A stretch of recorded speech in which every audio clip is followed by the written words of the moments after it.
At approximately 4 a.m. on a night shift, my crew was called as backup for an 83-year-old male who was confirmed to be in cardiac arrest by the first responders on scene and a CCP. Upon arrival, the patient had already received 8 minutes of CPR, had an LMA in place, and was being ventilated. IV access was achieved for the administration of adrenaline and supplementary fluids. Initially, his ECG showed that he was in PEA. However, after CPR and adrenaline, his ECG displayed ventricular fibrillation, and we were able to defibrillate him. My role was to provide CPR and alternate with other paramedics on scene, as well as obtaining a BSL as this patient was a known diabetic. After 20 minutes of CPR, 5 doses of adrenaline, and 100 ml of sodium bicarbonate, we were unable to obtain return of spontaneous circulation. It was a difficult decision for the CCP to make in regard to whether CPR should be continued or not, as after the administration of shocks, the patient would go into asystole and then return to VF.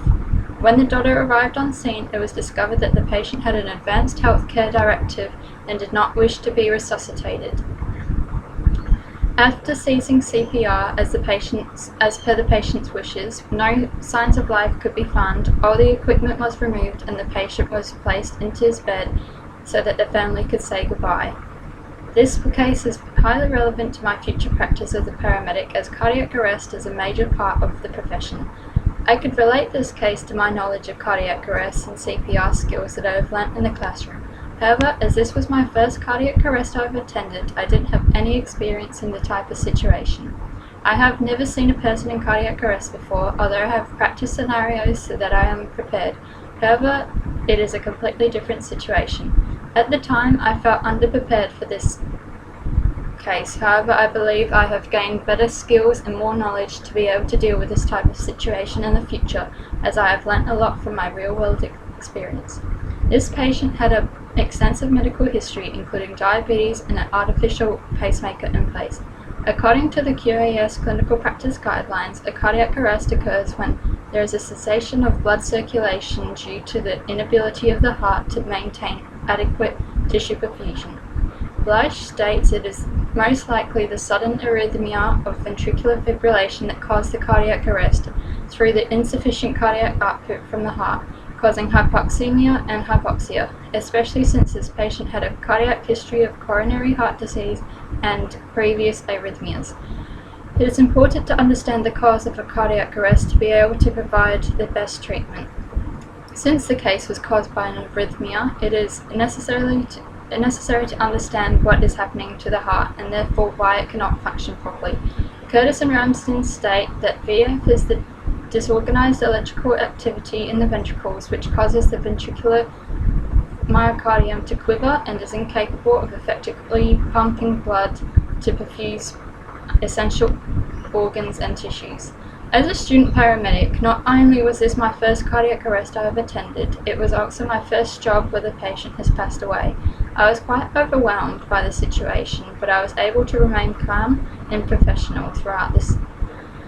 On the other hand, from my mentor's perspective, who has had over 15 years experience as a paramedic, has attended numerous cardiac arrests, but he still states that he feels saddened by the situation. From the patient's family perspective, I would imagine it would be a very upsetting circumstance when a close family member passes, and it was important to provide reassurance and comfort to the family.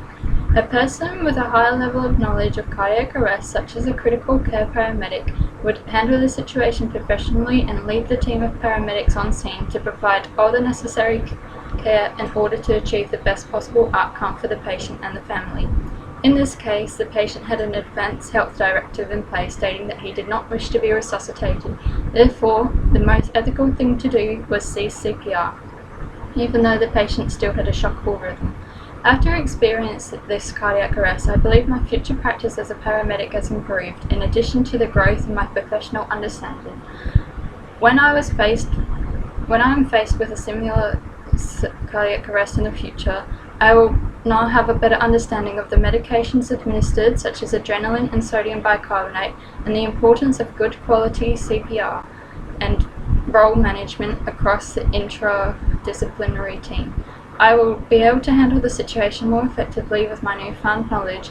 I believe that the paramedics involved in this case performed effectively and efficiently to attempt to obtain ROSC, and according to the QSCPM, they have followed all the guidelines in resuscitation and the protocols for drug therapy. Therefore, when I attend my next cardiac arrest, I will ensure I follow the guidelines for the best possible patient outcome. In this instance, the only other treatment that could have been provided is therapeutic hypothermia. According to Nikolov, therapeutic hypothermia assists in improving the neurological outcome of the patient after ROSC. However, in this case, this treatment wouldn't be applicable as ROSC was not achieved due to the cessation of CPR as per the Advanced Health Directive. I believe I can make changes to my own professional practice and knowledge which will be able to benefit others.